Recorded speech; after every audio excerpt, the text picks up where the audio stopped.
हमारे चैनल को सब्सक्राइब कीजिए, घंटी को ज़रूर बजाइए, जिससे हमारे आने वाली नई वीडियो का नोटिफिकेशन आपको मिल जाए।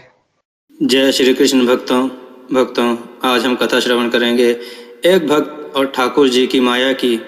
आइए कथा श्रवण करें। किसी गांव में एक कुंदन नाम का एक व्यक्ति रहता था, जिसके एक पुत्र और एक पुत्री थी। पुत्र का नाम था राम और पुत्री का नाम था मीरा। राम एक भोला सा बाहरी जीवन से अपरिचित लड़का था। कुंदन के पास अच्छी खासी जमीन थी, जिससे खेती करके उसका घर आसानी से चल जाता था। इसके साथ ही कुछ गायें, भैंसे और बकरियां भी थीं। कुछ दिनों बाद एक दिन अचानक राम की मां की तबीयत खराब हो गई और कुछ ही दिनों में वह स्वर्गवास को प्राप्त हो गई। अब राम और मीरा बिन मां के हो गए तो गांव के लोगों ने कुंदन से कहा कि उसे दूसरी शादी कर लेनी चाहिए, जिससे बच्चों को मां की कमी महसूस न हो। तो फिर कुंदन ने दूसरी शादी कर ली, परंतु कुंदन की पत्नी राम और मीरा के प्रति अच्छा व्यवहार नहीं करती थी। उन्हें खाना भी कभी अच्छी तरह से नहीं देती थी। कुछ समय बाद कुंदन के एक और लड़का हो गया और राम भी अब बड़ा हो गया था, पर वह एक भोला सा लड़का था, जिसे बाहरी जीवन के बारे में कुछ भी नहीं पता था। अब वह गायों और भैंसों को चराने के लिए ले जाता और ले आता। एक बार जब वह खेत में था तो एक ब्राह्मण आया और राम से बोला, तो मुझे एक बाल्टी दूध दे दो, मुझे ठाकुर जी को नहलाना है। नहीं, मैं दूध नहीं दूंगा, राम ने कहा। तो ब्राह्मण बोला, ठाकुर जी को इनकार नहीं करते, तुम उसे दूध दोगे तो वो हमेशा तुम्हारी सहायता करेंगे और तुम्हारे परिवार को खुश रखेंगे। ठीक है, ऐसा कह के राम ने ब्राह्मण को एक बाल्टी दूध दे दिया। अब ब्राह्मण को इसका लालच आ गया। वह रोजाना राम से ऐसे ही बातें करके दूध ले जाता था। कभी कभी राम कह देता कि मुझे ठाकुर जी से मिलना है, तो ब्राह्मण कुछ भी बहाने बना के उसकी बात को टाल देता। कभी कहता ठाकुर जी अभी सो रहे हैं, तो कभी कहता अभी नहा रहे हैं, तो कभी कहता अभी घूमने गए हैं। अब कुछ समय में राम की शादी कर दी और कुछ समय पश्चात कुंदन का भी देहांत हो गया। अब उसकी माँ और छोटे भाई ने बंटवारा कर दिया और राम और मीरा को अलग कर दिया। और बंटवारे के समय राम को बंजर और पथरीली जमीन दे दी और खुद ने उपजाऊ जमीन रख ली। राम को तो गाय दे दी और खुद ने भैंस रख ली। राम तो एकदम भोला सा आदमी था, तो उसने यह मंजूर कर लिया। अब तो खेत में जाके हल चलाने लगा तो पूरा खेत उसे पथरीला मालूम पड़ा। अब राम सोचने लगा, अब क्या किया जाए, कैसे हल चलाया जाए, इस विकट समस्या को कैसे पार किया जाए। तो उसने सोचा, वो ब्राह्मण रोज कहता था कि ठाकुर जी मुश्किल में मदद करेंगे, क्यों ना उसके पास ही चले और अपनी गाय भी उसे दे आए। तो वह अपनी गाय ले गया और ब्राह्मण के पास जाके बोला, ले ये गाय तू रख ले और मुझे ठाकुर जी दे दे, मुझे उनकी ज़रूरत है अभी। ब्राह्मण ने मन में सोचा, आज तो गाय हाथ में आ ही रही है, और खुश हो गया। ब्राह्मण अंदर गया और एक चिकना पत्थर लेके आया और राम को दे दिया, ये ले ठाकुर जी, और इस गाय को यहाँ छोड़ जा। तो राम बोला, अरे ये तो पत्थर है।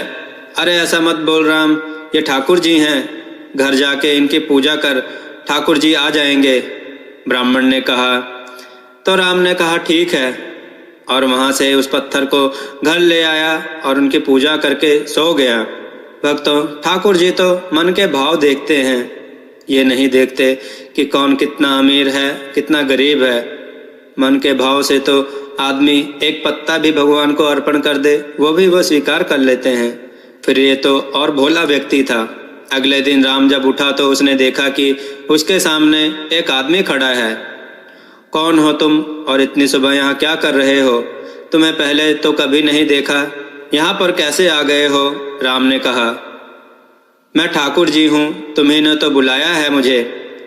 तो राम बोला, अच्छा ठीक है, तुमने मेरा बहुत दूध पिया है, अब मेरा काम भी करो। ऐसा कह के राम ने कहा, मेरे खेत में धान बीज दो और सारे पत्थर हटा दो। तो ठाकुर जी ने कहा ठीक है। इतना कहकर वो चले गए।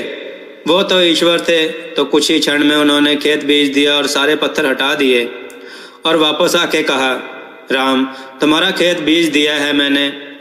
इतनी जल्दी बीज दिया, कैसे किया? राम ने आश्चर्य से कहा। कुछ देर बाद राम ने कहा, ठीक है, तुम कुछ देर यहाँ रुक जाओ, अभी और भी बहुत काम है।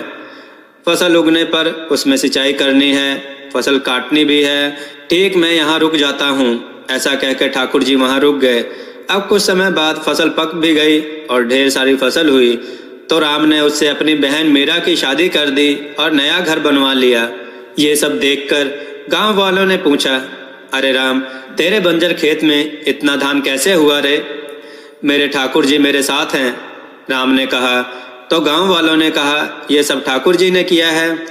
तो राम बोला, हाँ, उन्होंने ही किया है, वे मेरे घर पर हैं। तो लोग उसकी जय जयकार करने लगे कि इसके पास तो ठाकुर जी स्वयं हैं। फिर एक दिन ठाकुर जी ने लीला की। राम और ठाकुर जी एक दिन बाहर खड़े थे तो ठाकुर जी बोले, मुझसे तेज कोई नहीं भाग सकता। क्यों नहीं भाग सकता? मैं तुमसे तेज भाग सकता हूँ, अभी दौड़ करके देख लो।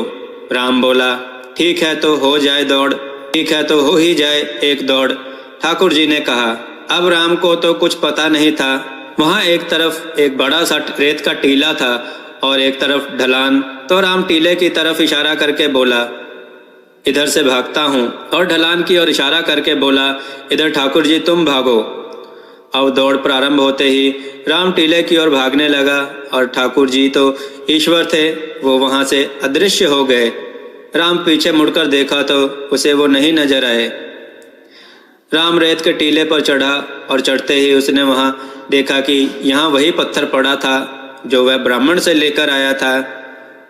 अब राम को यह समझ में आ गया कि वही ईश्वर है और रोने लगा और कहने लगा, मुझे पता होता तो मैं उन्हें कभी भी जाने नहीं देता। यह सब सोचते विचारते राम बहुत उदास सा रहने लगा। न उसे खाने की सुध रहती, न पीने की। अब तो उसने खेत में भी जाना छोड़ दिया था। नित्य प्रभु के ध्यान में रहने लगा, उनको पुकारने लगा, उनको याद करता रहता था। यह सब देखकर एक दिन उसकी पत्नी ने कहा, वो तो आपका कष्ट दूर करने आए थे और अब सब कष्ट दूर हो गए तो वे चले गए। फिर राम की प्रख्याति पूरे गांव में भगत के नाम से हो गई और वे ईश्वर की सेवा करने लगे और लोग उनको भगत भगत कह के पुकारने लगे। अब लोगों ने उस ब्राह्मण को दूध देना बंद कर दिया। कहने लगे, ठाकुर जी तो राम भगत के पास हैं। तो ब्राह्मण बोला, वो झूठ बोल रहा है, ठाकुर जी तो मेरे पास है। तो गांव वालों ने कहा, क्या सबूत है तेरे पास? तो ब्राह्मण ने कहा, ठीक है, फैसला कर ही लेते हैं। गांव वालों ने पूछा, कैसा फैसला? ब्राह्मण ने कहा, ऐसा करते हैं, दोनों के ठाकुर जी को नदी में तैराते हैं। जिसका डूब गया वो झूठ बोल रहा है और जिसके ठाकुर जी तैरने लगेंगे वो सच बोल रहा है। तो गांव वालों ने कहा, ठीक है, फैसला हो ही जाए, इसमें डर किस बात का? जो सत्य बोल रहा है वो सामने आ जाएगा।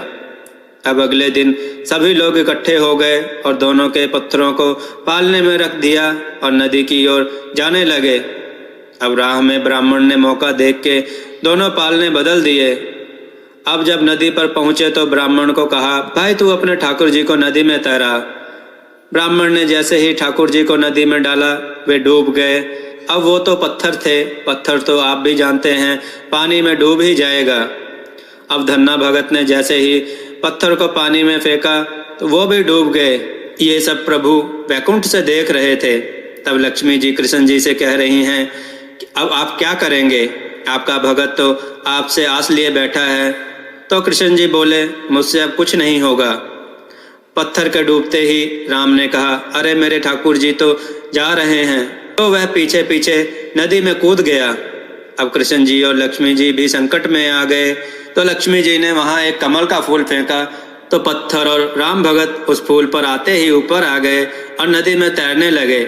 राम भगत की जय जयकार होने लगी और ब्राह्मण ने भी सबके पैरों में गिरकर सबसे माफ़ी मांग ली। उस गांव में उनकी कहानियाँ चारों ओर विख्यात हो गई। भक्तों, अगर आपको यह कथा पसंद आई हो तो कमेंट में जय श्री कृष्ण अवश्य लिखें और इस कथा को अधिक से अधिक शेयर करें और हमें इंस्टाग्राम पर फॉलो करें, जिसका लिंक डिस्क्रिप्शन में दिया गया है। भक्तों, हमने devvani.com नामक वेबसाइट बनाई है जिस पर हमने कथा, कहानियाँ, मंत्र इत्यादि लिखित में डाले हैं। आप उस पर जाएं और उन्हें पढ़ें, अपने विचार कमेंट के रूप में हमें अवश्य दें। जय श्री कृष्ण।